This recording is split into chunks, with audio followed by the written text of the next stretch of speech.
My name is Sandeep Kesharpur. I am from Surapet. I completed my graduation in computer engineering from Anurag Engineering College, Koda. I joined QSpiders Dilsukhnagar in January 2025 as an incubation student, where I choose a Python full stack course with consistent learning and practice.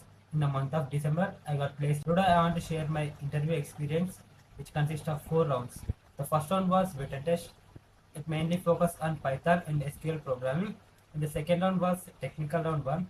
It starts with brief self-introduction, followed by in-depth questions on my projects. They asked me to write the exact code that I was using in my final project. So knowing your project thoroughly is very important. As along with that, they asked theoretical questions as well as programming questions in Python and SQL. The third round was technical round two.